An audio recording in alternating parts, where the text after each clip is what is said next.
Cao Tu, strictly speaking, is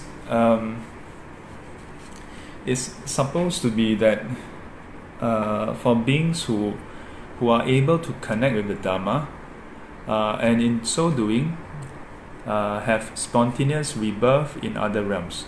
So usually this works for from what the sutras seem to say, more for those who are in the hungry ghost realms. Yeah, hell realm is possible. Yeah, 地藏经 it says that地藏菩萨 will go and try to help the hell beings, but not so easy. In Buddhism, we don't have this notion that the enlightened beings such as the Buddha, the Bodhisattvas, the Arahant, we don't have the notion that these enlightened beings have the absolute power to make things happen. We don't have this notion. Some people think that Buddhism have, but I haven't seen any sutra that says that. Yeah. Because if that is possible, then the Buddha can just place one manifestation in hell and spontaneously just liberate beings from hell perpetually. Then no need to cultivate also. Isn't that right? Yeah. So we don't see such evidence of Cao Tu. Not that anyone is saying that, but sometimes people have this wrong idea. So in the sutra, when we say Cao Tu, it is that when usually when we say the Cao Tu Fa Hui, there is different parts of it, and usually there is the opening verse, which is invitation of the triple gem, homage to the triple gem, and then after that repentance. Yeah, and in the repentance sometimes there's listing of all the different evil and wholesome deeds that is possible.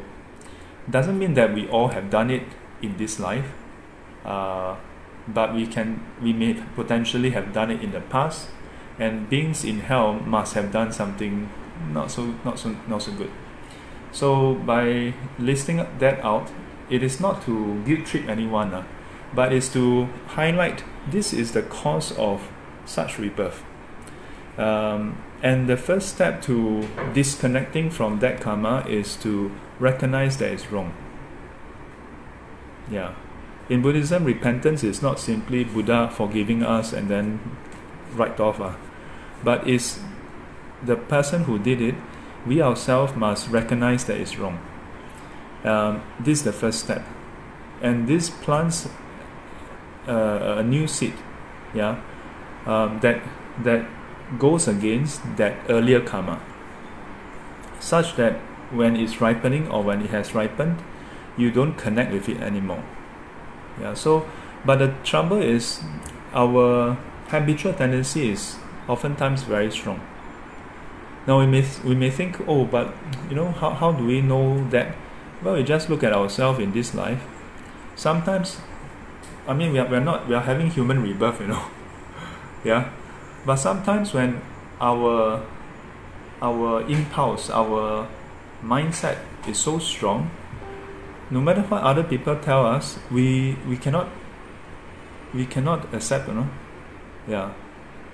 And in our emotions or our view, we are stuck in it until maybe at some point when we have a realization, and then we disconnect from that mindset, and then we, like almost instantly, we're like, my goodness, what am I doing?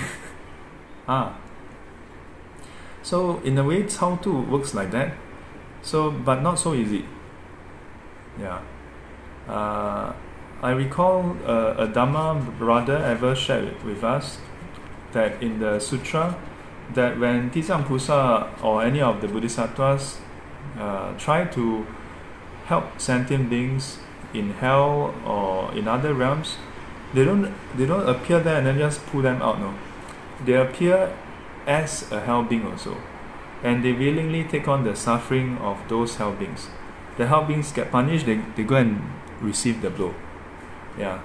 And after don't know how many times, then finally that hell being like get in a way get touched and connect with that wholesomeness. Yeah. Maybe you have a thought of gratitude, have a thought of compassion also. Yeah, feel that compassion, so can have compassion. Yeah, and when it connects strong enough, spontaneous rebirth in other place. But in the sutta, it also says that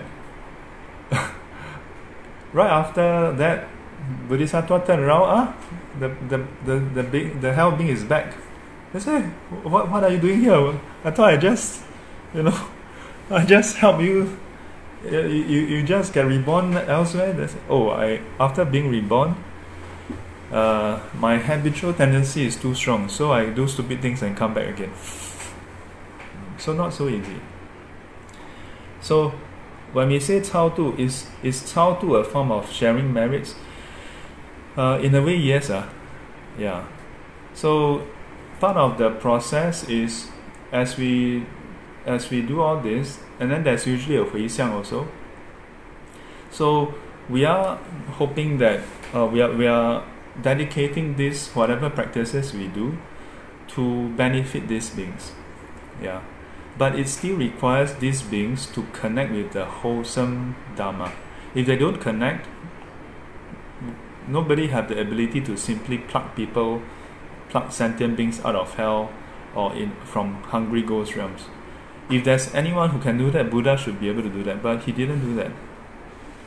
Nothing about it. He didn't just magically pluck people out of the suffering.